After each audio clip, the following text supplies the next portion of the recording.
All right. So today on the show, we had Keith Dobson, Dr. Keith Dobson. And Keith Dobson is a professor emeritus, which means you are an OG in whatever field you study. And Dr. Dobson has really committed his life to studying therapies of mental health in different ways to help people with depression, analyze it, understand it, get all the data around it. And he's one of the greats in the field. And he studied with Aaron Beck, who literally invented cognitive behavioral therapy, which is really cool in and of itself. And he was there right at the start, 1977, when the first studies started coming out for cognitive behavioral therapy. And as he says, he's never looked back. He's always been studying and morphing and learning more with the field. So today's conversation, I thought we might cover a little more like, what are the basics of cognitive behavioral therapy? But we got right into the real issues with it and the nuances around cognitive behavioral therapy, which, as we all know, is like the therapy that everyone is doing. That's kind of the bedrock mental health therapy right now. It's medication and talk therapy. Most of talk therapy right now is cognitive behavioral therapy. And he explains what that is and gets into the real meat of how we can try and make it better as society and improve our treatments around depression and anxiety. Yeah, it was a super interesting conversation. We got into it, and I want to have him back. That we spent an hour chatting and it went instantly. So we have to talk more with Dr. Keith Dobson, and we're grateful that he was on the show. So welcome to Beyond the Checkbox, and this is Mind Masters. I'm Dr. Ryan Todd, a psychiatrist with over a decade of experience. And in this series with leading experts, we will explore the complexities of mental health, breakthrough therapies, and today's hottest topics. This is Beyond the Checkbox, Mind Masters. Some of your new projects and you're like, what are you writing about now? What are you excited about now in the field? Well, the last book I published, which came out earlier in 2024, was on depression, because that's been my area of expertise for the last 40 years, working in that area. And it really is an effort to try to bring the field up to date with the current data on risk factors and resiliency factors in depression, and to urge us to modify our treatments somewhat to take into better account what we know about risk and resiliency. What has changed then in the last decade, 5 years that you're felt compelled to write about? Yeah, so cognitive behavioral therapy, or CBT for depression, has really not changed that much in some respects over the last 20 or 30 years, even though the database and the literature on risk and resiliency has changed somewhat. So, for example, just one very obvious example is sleep. Sleep dysfunction is a sign or a symptom of depression, but it's also a risk factor for depression. So, intervening in that area can have a huge benefit for people, especially, of course, depressed people with sleep dysfunction, but even for those without, as it turns out. And in any event, our CBT models don't take into account sleep dysfunction or how to integrate that into our treatment models. So that's just one example. Sleep is so crucial. I mean, in your work and my work, there's not a patient that I see that the thing is either caused by bad sleep or the thing causes bad sleep. Like it's one of the same almost. It's a vicious cycle of Yeah. Yeah. And I feel it too personally. Like if I have a couple, and I remember this when I was doing medical school and residency, when you do an on-call shift and you work for 26 hours, the next day and you sleep a little bit, you just feel blah. Like those depression symptoms are very active, like the psychomotor slowing and the cognitive slowing. Like it feels like I imagine what like depression really feels. Yeah, like pushing through molasses kind of a feeling. Yeah. Yeah. Absolutely. Absolutely. And again, a lot of depressed individuals, even if they don't complain about sleep as a primary function, that's often in there too. Yeah. And the good news is we've got interventions that have been developed for sleep dysregulation, but the traditional CBT models for depression don't include them. So in the book, I talk about, for example, how we can incorporate the data and the interventions in these new areas. Are we getting more effective in our ability to treat depression? No, not unfortunately, not overall, because most people are trained in fairly standard interventions. So psychiatrists are, for the most part, still prescribing, and the armamentarium, like the drugs, haven't changed that much, honestly. And the therapists, psychologists are doing more or less standard CBT. So I think we're getting good results, but it's certainly not the best. I don't think we could. And what would it take, do you think, to get better treatments, more effective in treating depression? Well, I think one of the things that would help would be to have specialists, again, people who know about depression, and to have depression clinics within the mental health system, so that you could then do things like titrate the therapies to the needs of the individual client. So again, I'll go back to the sleep example. If you're trained and you don't know how to do sleep therapy, or one of the interventions for sleep dysregulation, you basically won't incorporate that into your intervention, and so people won't get the benefit. So if you had more specialist clinics, I think you would have more opportunity to build those ideas in.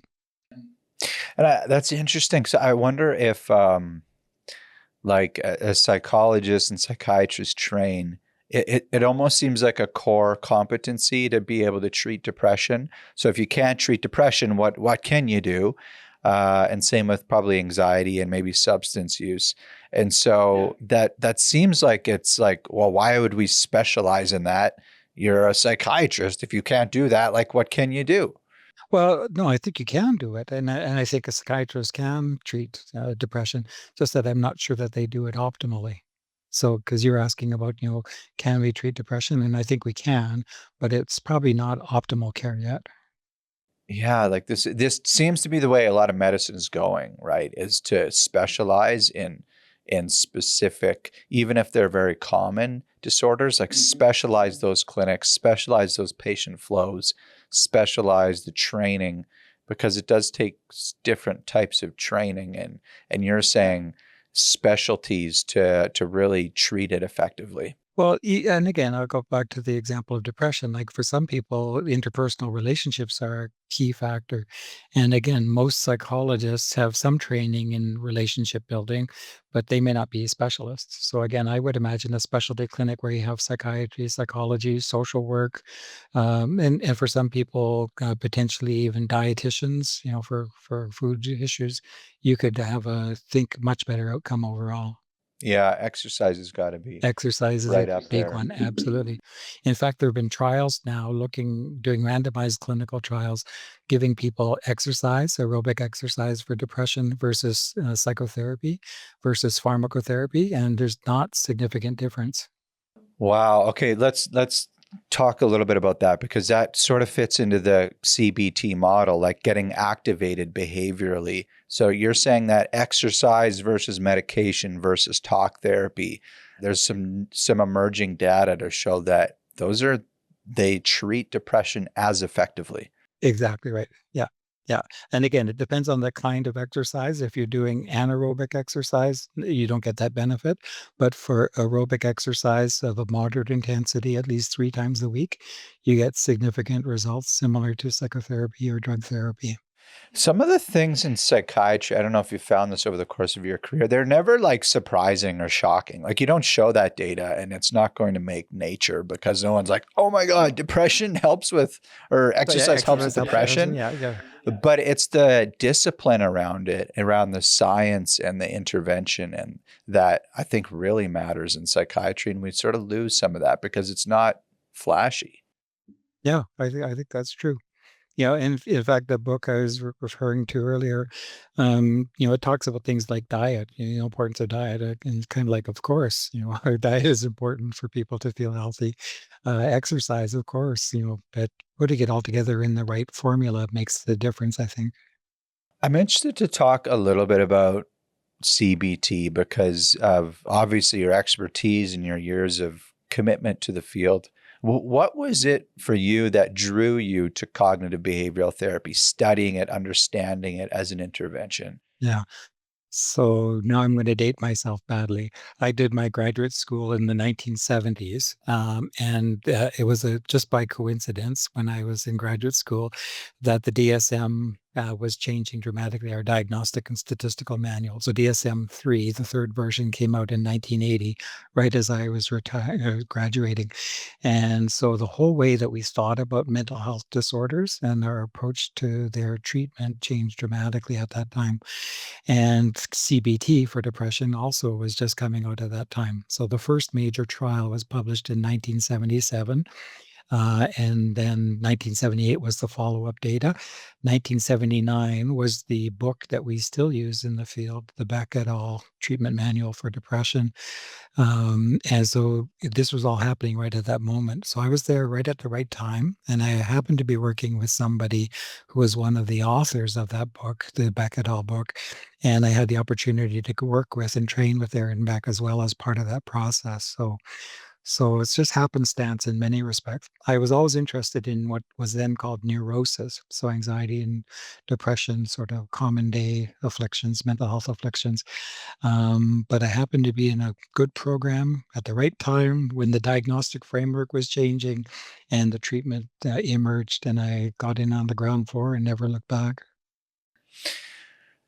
And you've really made your career in studying and understanding and like, what do you think it is about CBT that has lasted the test of time? There's hundreds of types of talk therapy, but this is like the talk therapy. Yeah. So, and again, I think it's partly historical. I think, again, the DSM was the first diagnostic framework that really gave us clear criteria for different disorders. The precursors did to some extent, but the DSM-3 really tried to step back and become a theoretical. And that's the model that's in our current diagnostic system, of course. But what it allowed for was any model then basically to apply itself to those disorders and try to treat them. And CBT for depression was one of the first. The data were positive. I don't know if you know the original studies, but the 1977 study showed that CBT was as effective as pharmacotherapy, which was revolutionary at the time. And so we started doing outcome studies, and the outcome data, has continued to prove that the models work. And I think that's been our savior, really, in the field, is the database. Walk us through the core tenets of cognitive behavioral therapy and how it works. Like, how actually does it work? Yes. So there, again, for depression, there are multiple different variants, and for different disorders, there's different elements as well. But the title gives it away. I mean, it really does talk about the way we think, so the cognitions, and that's at two different levels. One are our momentary kinds of thoughts, so what we call automatic thoughts in the field, which again could be of two types. One are more descriptive, like what's happening around us, how warm are we, things like that. And then there's the evaluative component. So what do we like or dislike going on? And it's really more the evaluative component that we focus on in treatment because that's more effective in terms of our mood. And we look at momentary thoughts. We also look at what we call core beliefs or long-term ideas, values, basically the way we think about ourselves in the world. And then we also look at behavior, of course. What is a person doing that's consistent with their values, consistent with their sense of self, or maybe discrepant from it? And we try to bring those into alignment in a way that the person feels better about themselves. So if what we find is that we can intervene with both thoughts and behavior patterns, and that if we can do that in an effective way, people can feel better and be more efficient and effective in their lives. Yeah, in a nutshell. So you have thoughts, and there's different descriptors for thoughts. Like, I like these like momentary thoughts versus core beliefs. You have thoughts that are descriptive, like describing what's going on internally, but also evaluative. I like this, I don't like this. Correct me if I'm oversimplifying. You also have behaviors, like what you're actually doing, and you're trying to align those thoughts with those behaviors. Exactly. Make sure they're okay. And again, if people feel that they're in alignment, then they have a much better sense of who they are and they feel more complete as a person in general. Um, I'll just give one example. So in a depressed individual, they may have the thought that they want to be an effective employee, but they go to work, they struggle when they're there, they have negative thoughts, doubts about what they're doing. They may criticize themselves. So again, their negative evaluation. So they have a goal in the sense of who they want to be, but their behaviors and their thoughts don't align with that goal. So again, if we can help them to think better about themselves, to be more effective, to sleep better, perhaps again, to be more effective at work, that would help them to get closer to the ideal sense they have, and they'll feel better about themselves, and the depression will lift in many cases. Talk to us a little bit about core beliefs, because there's, like in my experience with CBT, there's a little bit of overlap with kind of more Freudian psychodynamic. They're be trying to get to the root belief, the most fundamental base belief of yourself. And those, in my experience, can be some of the most grimy, difficult thoughts to dig up. It is part of cognitive behavioral therapy to uncover what those core beliefs are. And sometimes it takes time to get to the bottom of what those beliefs are. Yeah, it can be for sure. Again, I'll give you an example in the field of trauma. So, a person who, for example, was victimized and is suffering from post-traumatic signs or symptoms, one of our treatments would be often to figure out what are they saying to themselves, what are their evaluative components, and if they're externalized, so they focus on the perpetrator or the person that traumatized them. Sometimes you don't need to identify the core beliefs. However, some people who are victimized also internalize some of their thoughts. So they feel bad, they feel dirty, they feel guilty. And in those cases, oftentimes you do need to expose those core beliefs about the self and potentially target them for intervention as well. So again, we always do a case formulation to figure out what the best strategy is. For many people, though, you're right, absolutely. Identifying these core beliefs are dirty, difficult to do as well, and sometimes involve shame or other very serious negative thoughts. And some of them come from very early in life too, and so some of those are very difficult to try to intervene with. Yeah, you mentioned shame. I find shame as one of the it's one of the, I don't know, stickiest, grimiest, most difficult core belief to both uncover, because we do such a good job at covering those up and pushing them aside. To get to the root of shame, I think is difficult, and I think one of the most rewarding types of It can core be. belief It can be, yeah, emotionals. yeah. Yeah. And again, what I think, Freud actually had some ideas that are of value. So, for example, one of the things he said is that the earlier in life trauma or negative experience happens that forms part of your sense of self, the more difficult it's going to be to identify and change it. And I think the data bears that out, that the longer a person has had a sense of self-image that's negative, that's going to be more challenging. The other thing I think is he did talk about things like shame, and some of the core elements of the way people look at themselves. And again, to the extent that they've internalized, and especially if those internalized elements use avoidance, or they have elements of avoidance that the person doesn't want to look at or doesn't want to expose, those are going to be the more difficult ones to work with in therapy. So the more effective we are at covering them up or defending against them, the Exactly. harder they are to uncover. Yeah, exactly. It, Make one of which the which makes sense. Again, I mean, psychologically, it fits perfectly. But again, we see that in therapy as well. But one of the things we find in CBT again is that sometimes we don't have to get down to the level of core beliefs for some of the different disorders people have. So, for example, social anxiety or social phobia, there often is a sense of shame or embarrassment that people have. But if you can get them engaged in the world and get them to interact with other people, sometimes those core beliefs will shift spontaneously, as they gather new experience.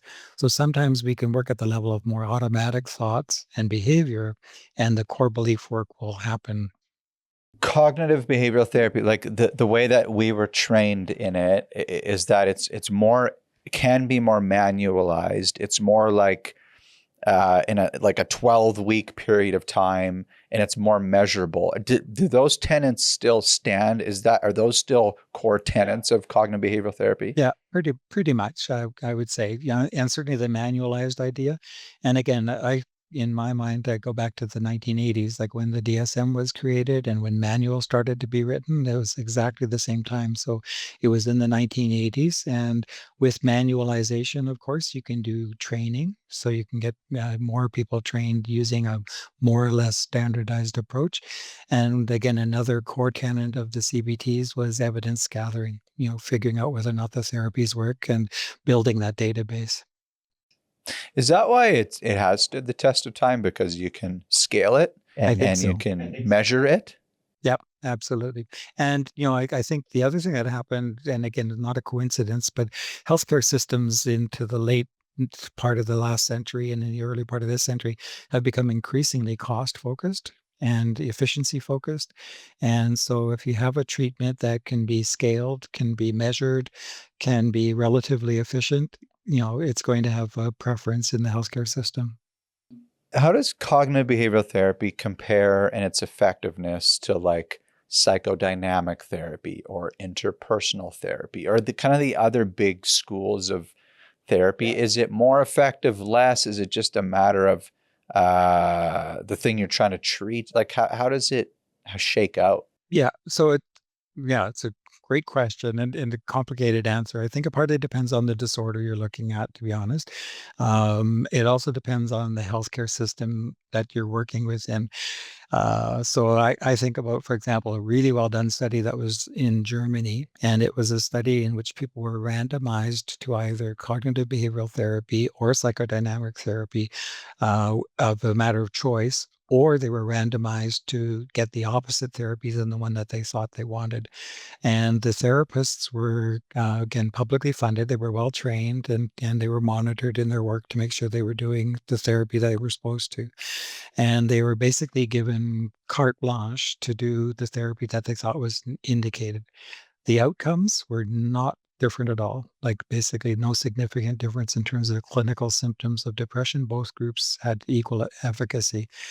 The big difference was that the CBT group had significantly shorter time to treatment for the treatment. So their therapy, and again, this was in the German system, so they could bill indefinitely in theory.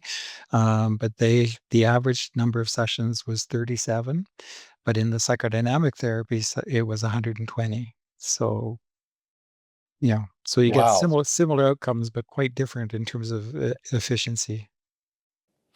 Yeah, and even like 37's like it's not a lot, but I often, when people ask me about the mental health care system, there's very few other types of treatments, like save cancer treatments or chronic conditions that require 37 sessions, 45 minutes at a time. Like mental health in and of itself is sort of unscalable, because you need to train people, professional people.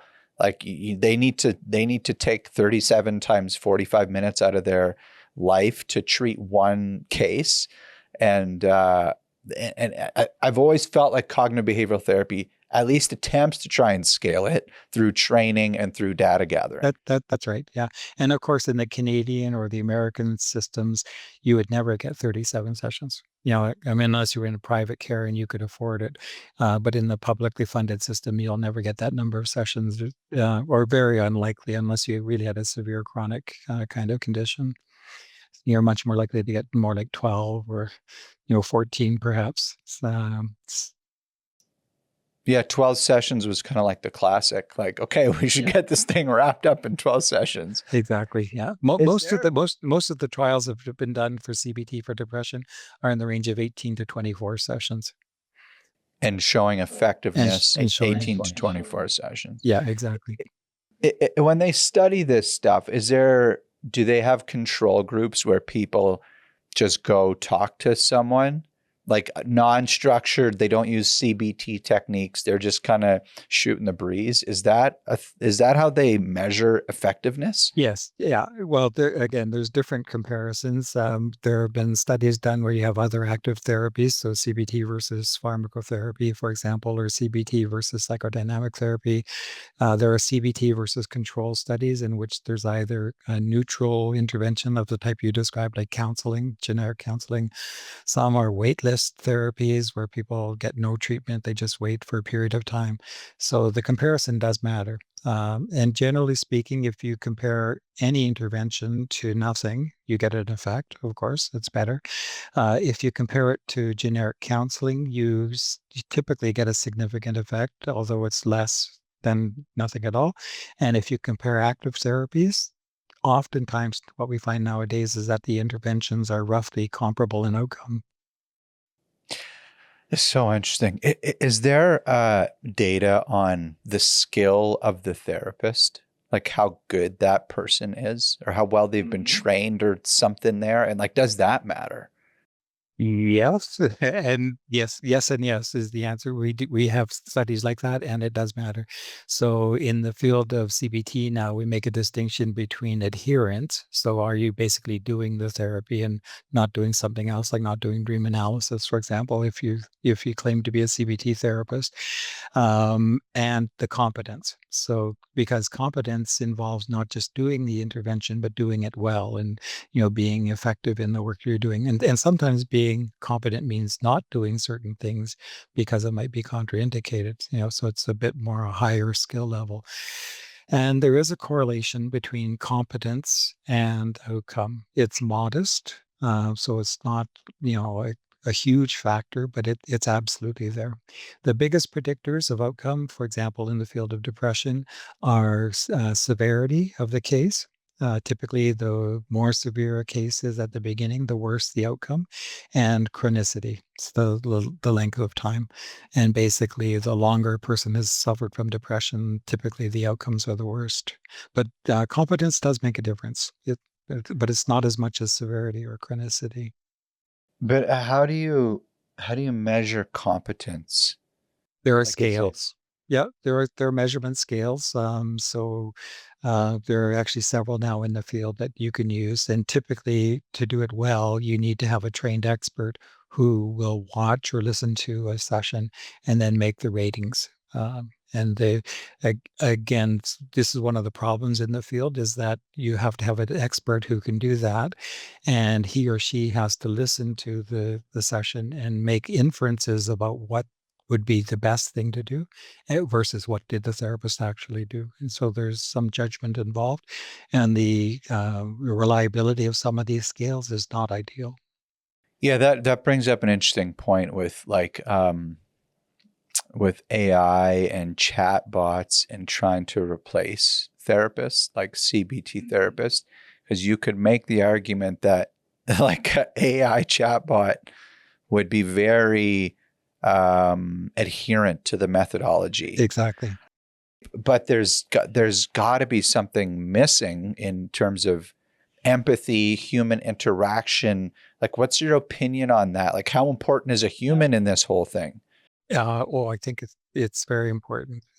Although I have to say that there are now some web-based interventions for CBT for depression that are showing some pretty good results. Um, but yeah, no, generally speaking, the trials that have been done looking at either internet delivered or combined, like, with some human contact and internet delivered or totally human therapy, you need some human contact to get an outcome, it seems. How much is still a matter of some investigation. Yeah. But What's your I expect with AI development, adherence is going to get very good very quickly. I think it's going to be, again, more the competency issue about when not to do certain things, or how to make those judgment calls about what's the most appropriate intervention. yeah, adherence, competence, judgment is the other key. And I wonder about like, we obviously talk a lot about validation and feeling heard, being seen by another human. there's in and of itself is therapeutic. Yes. And internet-based CBT, I don't believe can provide that. Yeah, depending on how it's done. There are some people, for example, there's a large group out of University of Regina doing this work. They've been doing it for some time. And what I think they've shown is that you need to have the human contact to set up the therapy. But then once you've got that human contact and people know that somebody's there at the other end, you can do a lot of the rest of it in an automated fashion. Because you kind of attach your goals and your expectations, your commitments, and some of your validation to that face, that person. Exactly, right. Yeah. Yeah. But I think I think you're right. I think the human contact is critical. Yeah. Yeah, it's just interesting to like break down. I wonder why that is, because I can tell you that so I'm using ChatGPT for like my kind of exercise and diet, and at the end of each day I'll put in how much I've eaten. And then if I like have a little injury or whatever, I'll put it in and it will say, I'm sorry to hear about that. Or that type of injury is really tough. And I'm like, thank you. It does feel a little bit validating, but it's creepy because it's that's not a human on the other side of that validation cycle. Yeah. And it comes back automatically, like 2 seconds later. Yeah, immediately. Yeah. So obviously nobody's been mediating that response. Yeah, it's interesting. But validation does matter, absolutely. And I think human contact does matter too.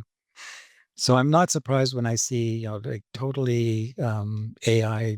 And again, I have not seen a fully AI-driven CBT for depression, but when I see some of the internet-based interventions, the fact that they have positive outcome is good, but I'm not surprised it's not as good as when you have a human involved. Yeah, and I'm hoping we can get to some level of scalability there. Do you? I want to ask you about like social media, about the negative news that we are constantly inundated with. I imagine that has changed when CBT first came out in 77 or was studied in 77. I feel like the amount of exposure we have to really negative, horrific things, also the chaos, like you read any newspaper and this is happening and that's the opposite. Like we're in this post-truth era. Does that challenge our ability to do good cognitive behavioral therapy? Like, does it muddy it or add a layer of complexity? So one of our classic interventions in CBT is what we call evidence gathering and evidence review. So what this intervention is you look at the automatic thought that a person has, and it might be something like, I'm a failure. So this might be a thought that pops up to them. And so what we might do as a therapist to say, well, how do you define failure and what's your evidence? How do you prove to yourself that you're a failure? And so, using that kind of evidence strategy is one in which the truth matters. Obviously you need to have data, you need to be able to collect it in a certain way. And it is the case. In fact, there have been reports, I've never seen a formal study, but I've heard reports from people nowadays are sometimes questioning, well, how do I even know? Like, what is the data? What is the truth? So I think there is some of that creeping into the therapy that we do, but we still do it. We still do it at a personal level, of course. Again, people don't typically get depressed, I find, that by the public news, to know that there was a train that had a disaster, for example. They might have a general sense of ennui or feeling discomfort, but they don't get depressed personally about it. So it's more the personal data and the personal experience that really matters. That's interesting. Like the news affects how we're thinking about things, but it doesn't necessarily impact depression outcomes. Yeah, I would say not directly, exactly, because again, when it comes down to the level of personal mental health, it's most often the issues happening in that person's life and the way they're evaluating them that are critical. And the years preceding the therapy and the diagnosis and Yeah, all that stuff. and the Like severity, chronicity, exactly right. Yeah, yeah, and the way that the condition presents. Yeah, exactly. interesting. Where do you see the field going? What are you most excited about right now? Well, right now, I think the field's in a bit of a I wouldn't say a funk exactly, but we have a lot of different models that have been proposed, even within the field of CBT for different disorders. So, for example, in the field of trauma, there are now 5 different models or variants for CBT for post-traumatic stress disorder, and they all have data to support them. They all have slightly different methodologies and some different assumptions built into them. And so that's great in a sense, that we have all of these different approaches that seem to have benefit, but I'm not sure where that takes the field. It sort of leaves us in this funny position, I think, where we either need to do comparative trials or we need to do something to figure out what is the key issue here involved in trauma, for example, that we could maybe become more efficient and more effective. So I think that's one issue is that the field's been exploding, which is great, but it seems like it's sort of purposeless in some ways. The other thing that I see in the field, just generally speaking, is huge growth internationally. So again, when we go back historically, most of the early development in the CBTs were in what we would call the global north at this point. So the United States, Canada, England, Australia, those were the countries that really sort of drove the development. And then we found that other countries could take and adapt the therapy somewhat, so they got used broadly throughout Europe. And now we see CBT is exploding everywhere. So it's now the dominant therapy in India, for example, and China. It actually has been endorsed now by the Chinese government as the official therapy, psychotherapy to be training in, and they're literally training thousands of CBT therapists in different parts of the world. So as that happens, I'm very curious to see what kind of cultural adaptations, what kind of integration with local theories and local models of healthcare will emerge, and to see whether we might find new hybrid or, again, I just don't know where the field will take it, but I think that's an exciting area. Well, I appreciate you sharing your expertise. I feel like we have so much to talk about, especially in resilience. So I wonder if we could look at another session just to talk about resilience and personal factors. And I think that would be really awesome. But like in the meantime, thanks for coming on and talking to us about CBT and getting through the research with us, because it's very interesting. And these are questions that I've had on my mind since, becoming a psychiatrist. So it was an awesome session. Thanks for joining Well, us. thank you. And thank you for the opportunity to talk about these things.